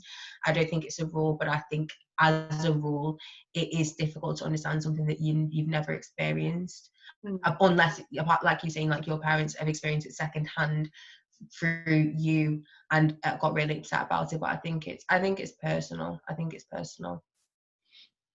Yeah, I agree. I think it's personal also. Next one. Okay. Do you ever have moments in your life when you look back where you expressed, either subconsciously or not, a form of internalized racism towards yourself to one of your sides? Sorry, I keep using quotes around sides. I just know the mixed race experience isn't as binary as the word implies.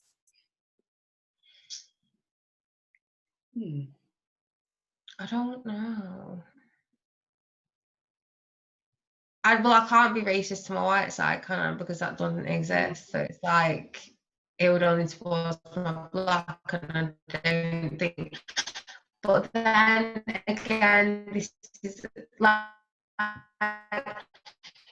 when we're talking size, do you mean when I'm physically with them towards one, or do you know what I mean? Hmm. Sorry, I think I just froze. Is that like, it's about, I don't like the side scene, like if I'm do I have to be physically with them and then I'm expressing racism, or like is it a subconscious thing, like if I'm watching It's something, it's like either subconsciously or not. I don't know. I don't think I've ever been subconsciously I think negative. for me, like, it just goes back to like the ideas of beauty. I think that's the only time where I've sort of subconsciously been like, because I'm actively trying to make myself look more white, that's probably the only time where I've maybe, you know, gone against the black side of myself. But I think I can't imagine a time where I will have been racist to the black side of myself, other than the idea of like the hair and straightening, which now I've completely squashed out because Yeah. it's silly of me to even think that. Yeah, I think it would only have been appearance based if I did that as well. Yeah, I agree. Next one. Okay. Have you guys seen the manifestation of mixed race baby fetishes? What are your thoughts on the subject of mixed race babies often being fetishized?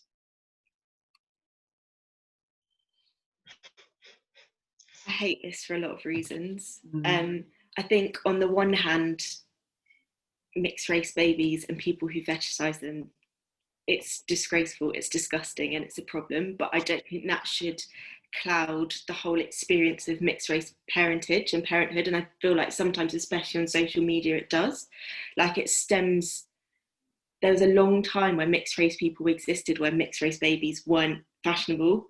If you think back to the Jim Crow laws, so looking at the Lovings, 1958 having to go to Supreme Court, when you look at apartheid, and to have a mixed race experience back then was very different to how it is now. So I feel like in a lot of ways there are probably like a small percentage of the population who probably do desire to have a mixed race child, and I think that the people who go through with it on that basis, that it's absolutely disgusting. And maybe I am being a bit naive thinking that this happens a lot less than it actually does, but I think to let that kind of cloud people's judgment and kind of have skepticism towards maybe a white woman being with a black man to have a mixed race child, or vice versa, is wrong. And I think that, yeah, it happens a lot less frequently than maybe people think. I think it definitely disgraces mixed race or interracial couples immediately, because there are certain people who are using this as a fashion statement or whatever, or going, oh, I'd love my baby to be like this. Okay, you can makeshift your own child, but then when you are placing that on your partner, if you're picking your partner because you want certain features of your baby, think of how your partner's going to feel when they find out. Like, if a white woman is picking a black man, how is that black man going to feel when he finds out that, oh, okay, right, you may love me now, but this started because you wanted a brown-skinned baby. This started because you wanted some kid that might have blue eyes or whatever. It's an idea that if it happens, it just hurts everyone in the situation, because that's not a child born out of love. And the idea of saying that every couple does that is wrong, but also it does happen. And I think it really hides the struggles that a lot of interracial couples do have, where there may still be racism on either side, and they may have still had to struggle, but they're overshadowed because they're looking at, like, there are tags on Instagram or whatever of people saying, I want this baby, or look at this, or let's look at people's baby photos. You're completely shoving aside another couple's trauma or whatever of they might have had to deal with. They've maybe got a mixed race child, and that poor child is getting nothing but hell for being mixed raced. And there are other people out there going, oh, but I'd love that. But you just want your baby to look a certain way. What happens when that child doesn't look the way you want it to? Are you still going to love that child? It's like them wanting like one side of it, like the fashion side, being like, oh, like, look how pretty this baby will be, look how it looks, but you're completely like not looking at the fact of the experience that that child might have. Like, you're sort of discrediting it and just focusing on appearance and the exterior, when that's not even what the focus should be of even having a child, or even thinking about having a child in the first place. So to me, it's just baffling. I just think it's ridiculous. Next question. Yeah, okay. Do you think it is wrong for parents to tell their mixed race children they are beautiful for being mixed race, or are they just trying to reinforce their sense of self-beauty? Depends how it's said. I think they should just tell them they're beautiful. I don't think you necessarily need the for mixed race at the end, because then you're getting into you're beautiful for a black girl, even if it's under a different guise. You're working under the same rules. Mm-hmm. I think it depends how it, like you say, it depends how it's said, and like whether you're telling them that they are beautiful as you would with your child, regardless of what race they would. But do you know what I mean? I don't think it should be about because you're mixed race, and then it becomes a problematic thing where it's like, am I beautiful because I'm mixed race because I'm lighter than other black people, or is it because I'm some exotic? Like, it becomes the same fetishization thing that you talk about mixed race babies. Like, I think it's problematic, but I think that if you're going to celebrate your kids, just celebrate them because they are them, not because of their ethnicity, and because that's something that you think specifically needs to be celebrated. Yeah, Definitely. So, sorry, to tie in very quickly with that, in your experiences, do you ever think that there's an idea of an ideal mixed race woman? yeah. Mm-hmm. I've always found that growing up, you know, I feel like whether it's like a TV program, like a book, there'll always be like one mixed race girl or like character within that group, and it'll always be the sort of same type of person that's represented, even if it's in like a beauty advert, just adverts in general, even in television and film. When there's a black woman in it, it's always a mixed race woman. She always had like straight hair. That I just think they're portraying this one particular ideal and sort of discrediting the fact that mixed race is a whole, there's so many different, like literally like a white person, there's so many different ways, different appearances, but I feel like they just show one type of person, which is again very annoying because I feel like it's again just putting mixed race women into a box. I feel like as well, like in like not just in rap culture, but like in the modeling industry, like everywhere, there just seems to be this desire and this push for like an exotic looking woman. Like, I was on Pretty Little Thing the other day. I know it's problematic, but like, don't at me.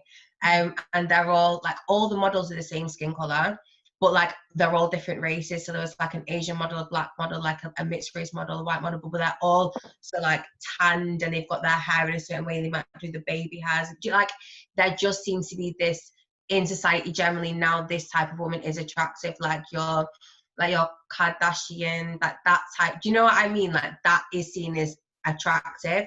And then when it comes to an ideal mixed race woman, you have to have a certain type of figure. You have to have your hair a certain way. Like, you have to have your hair usually straight, and be more in touch with your black side. What, like, there is a cutout, I do feel, and I think that's pushed by like society, and definitely like, I suppose, like hip hop and like even like Twitter culture as well. Like, it definitely is a thing. I agree that there's a sort of model, or a sort of stereotypical model of the perfect woman that I come across a lot, and she's always got light eyes as well. She'll have blue eyes or green eyes to go with her slightly wavy, slightly curly, but very long hair, and she's got big tits and a big bum. And she's not white, but she's just on the edge of being, she's palatable, as we said before. She's palatable, she's desirable, and she makes you look better when you're with her as well. So it's the best of all worlds. She's one where you have to Google her ethnicity to check if she like what actually. Check the passport. See how she is. Sorry, ladies. I just wanted to, because as a dark-skinned black woman, obviously I'm very interested with this idea of when we were talking about being told that you're beautiful specifically for being mixed race. Obviously, for dark-skinned black people, a massive way that we combat anti-blackness is by telling our kids, you know, your black is beautiful, you're beautiful because you're black. So what I'd be interested to hear your thoughts on that as dark-skinned black people, the fact that we have to actively do that in order to combat anti-blackness. Do you then feel that it's a privilege for you to be able to sit there and say, we don't need to be called beautiful because we're mixed, right? Like, what are your thoughts then on the fact that dark-skinned black people actively have to tell themselves that they're beautiful for being black, but you kind of don't, all of you kind of pushed that away and said, no, we don't need to be complimented for being mixed race. What are your thoughts on that? I feel like because mixed race people are like stereotypically seen as beautiful and over-sexualized and objectified, we don't need to be called beautiful for mixed race, because we're constantly in a patronizing way told that we're beautiful for being mixed race. Yeah. So we don't need it to kind of empower ourselves, because we're seen as beautiful in this really sort of perverse and objectifying gaze by society. Yeah. Whereas for dark-skinned people, obviously, where it's trying to reinforce your own beauty and trying to teach yourself that you're beautiful, rather than kind of reinforcing this idea that people have already that you are beautiful. We're using it as a tool to reinforce the fact that we want to learn to love ourselves, I guess, because of anti-blackness and all those kinds of things. So yeah, that does make a lot of sense. Like the definite, I think between the two, I feel like in mixed race culture, it's more of an objectification. If you're beautiful for being mixed race, it's from a fetishized point of view. Like it may not be, but that's how we've learned it. But I feel like, in my opinion, I'm obviously not a dark-skinned black woman. I feel like telling yourself you are beautiful for being black is because people have been telling you you're not beautiful for being black, and you have to take away that line of, oh, it's the dark skin that makes you not beautiful. Oh, hold on a minute, no, it's not. You can own that. Whereas we've been told, but you should be owning the fact that you are mixed race, and we're like, no, we are mixed race, but that is not why we're beautiful. We're beautiful because we're people. Whereas you've been told you're a person, but you're just not beautiful. And we've got like the opposite of, yeah, you're beautiful, but you're almost like an object of desire. So we have to take away the objectification. Yeah, that was beautifully put. Thank you. Yeah. Comes with that best of both worlds thing, doesn't it? That like loads of people say like, you're so lucky because like you're the best of both worlds. But I don't think that mixed race people should ever be used as a tool to kind of further the deprecation of black people at all. And I think being able to kind of actively deny that and prevent that is something that we should be doing more as a community. I'm good. Oh, okay. So next one, hair keeps coming up. What has your hair journey been like? Did you have someone to teach you how to take care of it, or are you self-taught? I'll start. It's been a lot. It's been a long journey. I feel like it has for every black woman. But my dad used to do it when I was younger, and then my mum just didn't know how to do it. So I've this picture of me in childhood, like looking. My hair used to be really long, like when I was like 6, and because she couldn't deal with it, it was too like curly. She just chopped it, and it was like a bob, and I cried for like 4 hours. My hair's never grown like that since. Like it's never been like that. And I think I straightened it for half of high school, then it broke, then I had to like start taking care of it. And then I've had braids for like, I started doing my own braids like 3 years ago. Had braids for about 4 years, and now I literally took my braids out the other day. It's a long journey, it's a long process, and like when I have it in braids, I'm like, I want my natural hair. When I have my natural hair, I'm like, I want it back in braids. But like I think that this, like you were saying before, like Olivia was saying before, like that has been like a renaissance about natural hair. And I think that, yes, we are privileged because we have like, well, mine's like 3B, 3C, like we have more manageable hair, if that's what hairdresser said to me in the past. My hair's more manageable than other types of hair. But I think that I'm starting to like it. I like it a lot more than I used to. And I don't think I'll ever straighten it again. So yeah, I don't know about anyone else. Yeah, I'm the same. I used to absolutely hate my hair, going back to like the straightening. So when my mum did it, it looked amazing. And then I think when I started to realise that I had to do it myself, that's when I sort of went to like, oh, maybe I'll straighten it because it'll become more manageable. But no, it just looks an absolute mess. Then I went through the phase of just scraping it back and plonking it on top of my head so I didn't have to deal with it. I was just like, right, I'll just scrape it back. And then I went for a bob phase, which I don't know what possessed me to go through that. It was like to here. And it wasn't good. It just looked terrible. And then like as I went through uni, I was like, right, come on. It was only at uni that I actually started to like use like black hair products and actually like properly take care of my hair. Like I was kind of late into it. And then recently, that's when I started getting like braids, like really long extensions, and I'm absolutely obsessed. Like when I get my natural hair back, I'm like, oh my God, I want my long braids back. But yeah, I love my hair now. It has been a journey, but yeah, I love it now. I straightened my hair for years, for absolutely years. because I would get it straightened at the hairdressers as well, and it was so damaged that when I was 14 I shaved my head and rocked that, and then this is now like 6 years of growth since I shaved it, and I haven't really put heat on it or anything. I have had braids with extensions, which aren't bad, but I did once like nearly drown myself in my own bath, because when you get them wet, you know how heavy they get, and they can be like lethal. So I like it. I really like it. I think there's a good chance that part of the reason now why I love it is because it has become trendy, and you see it a hell of a lot more, and you see, you know, models and so on like wearing it, and so when it comes to standards of beauty you come across it a lot more, and people no longer insult it, instead they compliment it, whereas when I was younger they would insult it. So I get much more positive reinforcement now, and strangers on the street will, you know, comment on your hair, and you know, it's nice. But I wonder if, you know, next month pin straight hair was the thing like it was when I was younger, if I would start to think about it again and start to question it again, I would wonder. I think mine's been like a focal point in my whole life, like both sides of my family. I remember vividly being sat on the floor and people having like a conference around it, like literally running their hands through it, like what do we do? And like so many people had such strong opinions, like you need a mousse, you need a relaxer, no, you need to put it in cornrows, no, you need to straighten it.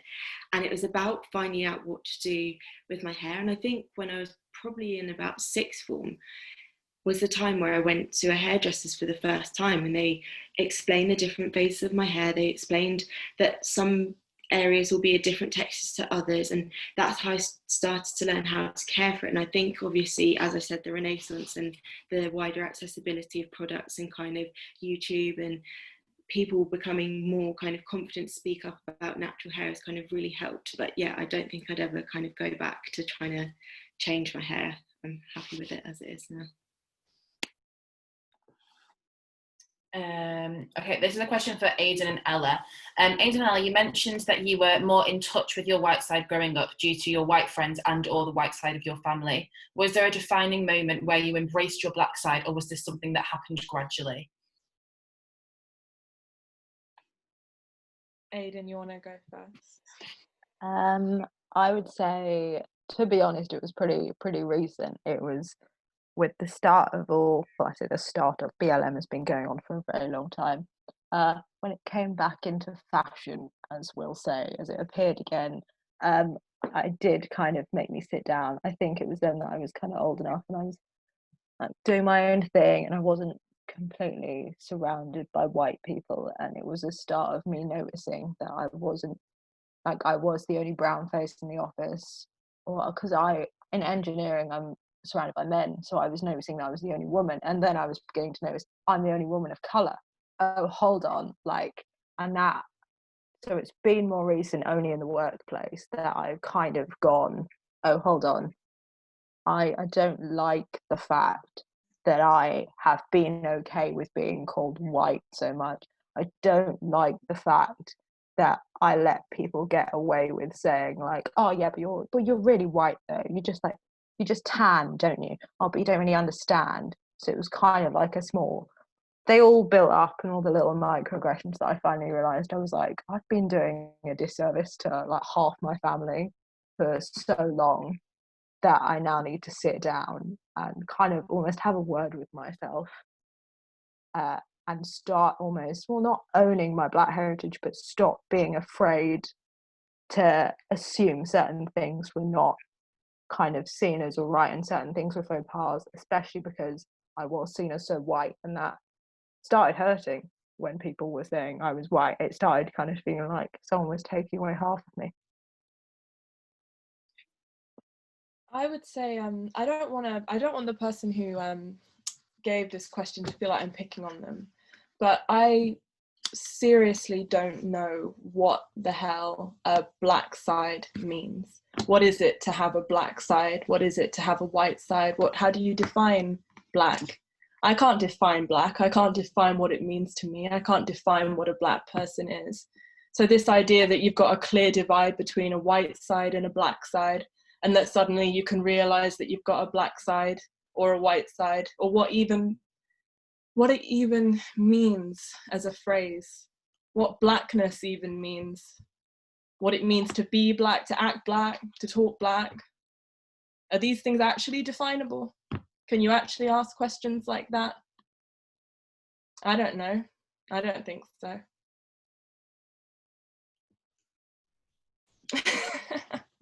I'm not picking on you, whoever it was. I am genuinely just asking, do you really think that we can say, oh, well, this is my white side and this is my black side? And no, because I can't.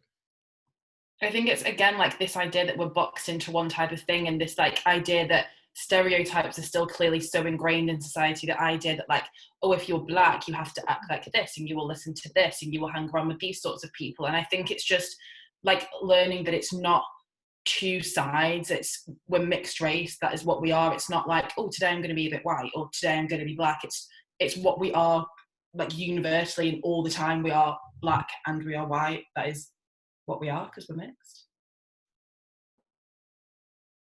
Okay, there's like a couple of questions based on like education, so I'll do what I did before and read out two, and then we can sort of talk around them. So there is a need for more BME people to pursue careers in academia and institutions of higher learning, to act as role models and debunk racial stereotypes. So that was food for thought. And then another question was, do you think educational institutions like SOAS University that specialise in African studies are truly transforming the narrative around whitewashed versions of Black history and showing an unbiased truth? So those were two questions there.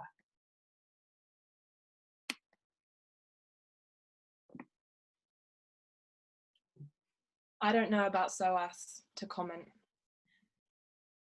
I also feel like every version of history is going to have some kind of bias. Even if we don't know it, history is always going to be written by the victor. Like, yes, we can say this is a totally unbiased, factual, historical thing, but I still think no matter what you learn, there's going to be some bias in it, but you may not know where that bias is coming from. I think it's almost our own duty just to go out and look and have these kind of conversations to get a wider viewpoint, to learn other almost biases, because we've all got an unconscious bias. We're not aware of it towards whatever. Everyone's got an unconscious bias towards whatever they have. But I think it's our duty to go out there and look for other opinions and things to learn. Not an unbiased opinion, but just to learn what different viewpoints are of same historical events or whatever. Because I don't think we're ever not going to get a biased version of some kind of history, personally. I think linking to the first question, the idea of having more BME people in academia, obviously I'm not in like university education, but obviously I'm in the education system, and I think just being from training to where I am now, it is still a system that has so few people of colour, and it really does. Every school that I went to, whenever I'd walk into a classroom, you'd get a bit like, oh, like someone of colour is teaching me. But even just that in itself like really encourages me to like know like I need to be here, because I'll have 5 black girls in my class, and I'd be like, they'll look at me and come to me after school and be like, you're just like us and we can be in a position like you. And I'm like, yes you can. And just the fact that they've not really seen a lot of people of colour in those positions, like maybe higher positions, sort of just encourages me to continue with the path that I'm on and continue inspiring education. I don't really know if that answers the question, but sort of does. Just very quickly, we've got we started about 10 minutes late, so we'll wrap up in about 10 minutes. I think we're almost at the end of the questions as well. Yeah, I think we've only got one more. So the final one was, I think again we may have touched on this a little bit, but we can go back over it. So what are your thoughts on the way mixed race women can be portrayed on social media, especially in terms of adultification, for example?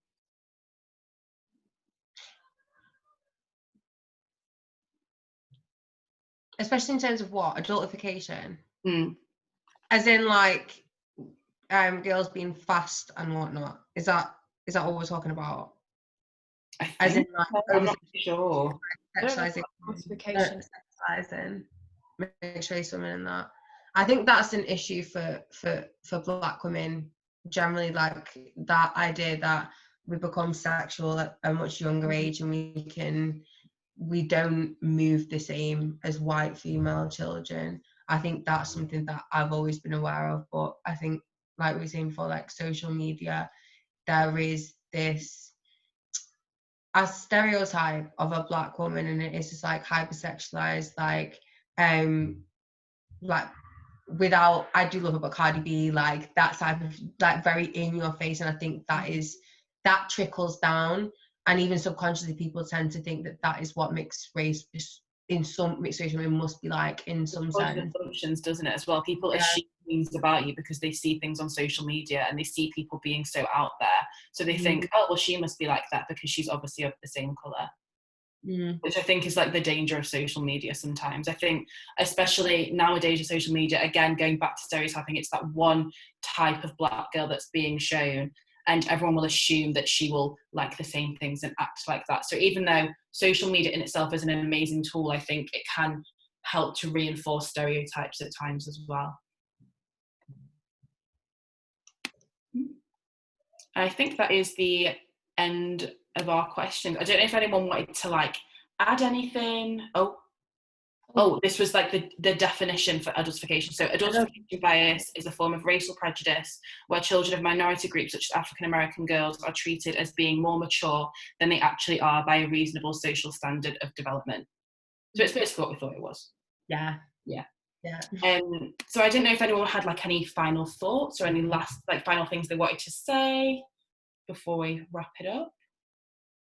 I was just going to say on the adultification point, I guess it kind of extends beyond a mixed race woman to a mixed race man or like a young Black boy, and kind of like the criminal justice system and all the issues surrounding that. And I think that maybe that's something we could talk about because we haven't addressed that yet.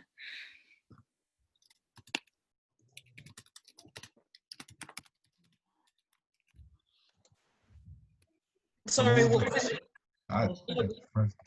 what was it that you wanted to discuss, Olivia? Sorry. I was just saying like adultification, and it extends beyond probably like the over-sexualization of a Black woman or a Black female, and it goes into maybe more like the criminal justice system in America and the UK, and kind of how a young Black boy will be treated very differently in terms of stop and search, and how I guess as a society it kind of extends beyond kind of image and beauty into something much deeper. It's so strange how in so many different institutions, like in certain ones, how Black people are actually treated and stereotyped. So for example, with the criminal justice system, we're sort of always tend to be treated harsher. Even in education, I noticed when I was younger, I'd be training, it would always be the people of colour who would always be told off first, like, oh, what are you doing? Why are you messing about? So I feel like it doesn't really matter what institution you're in, there's always some form of stereotype and prejudice present, even if it's like subconscious, like unconscious bias, even within like marking and things like that. If you see a certain name, some teachers will be more lenient to certain names than others, or be more likely to mark someone down depending on the name. So I think it's just thinking about how do we get away from something that's clearly still so deeply rooted in society. How do we sort of get that out of these institutions? Because we are like making progress, obviously we are, but it's still something that's so deeply rooted within society, I think. I think now we'll I think we'll end it there because people are dropping off. But first of all, thank you so much to our amazing panel. This has been a very insightful evening. And I think, Aiden, you've given me the quote of the night for me. All of it was amazing, but we are beautiful because we're people. I mean, I want that on a shirt because that just says. I will put that on a shirt and sell it for a premium. Have anything you want to say? Yeah, just to wrap everything up, I just want to say thank you to everyone who attended. By being here, you really did prove that to you, Black lives still do matter. You still do want to be part of the conversation. And just by being here, you have learned, you have absorbed other people's experiences, and now you're going away knowing a little bit more about what it's like to be a mixed race woman in today's society, which I think, ladies, the insights and everything was just incredible. The discussion was incredible. I honestly feel like we could go for another hour. Obviously people have things to do, but honestly, thank you everyone who attended and gave your time to listen, and you gave these women a voice. And I think the power that sentiment has, being here to listen and to give these women a voice, is something that is just extremely beautiful. And we are so glad that we were able to create this platform on which these women could share their experiences and could have their voices heard, because to us, this is probably one of the most important things that we need to carry on doing, is to listen and to amplify and to lift up. So thank you to everyone who attended. Ladies, you were amazing. And hopefully this is the first of many more to come. So thank you very much, everyone. Thank you very much. Thank you. Thank you for letting me participate. It's been lovely meeting you all and discussing and hearing everyone's experiences. It's been really nice. So thank you. You're so empowered. So yeah, people can start leaving. Our panelists, if you want to just hang around until we kind of have a clear chat and we can debrief. Yeah, thank you guys. And if you don't already, follow Wedzera at Wedzera Network on Instagram. Oh yeah, that I should have plugged that, my bad. And Facebook and all those social media networks, and sign up for the newsletter. Yeah.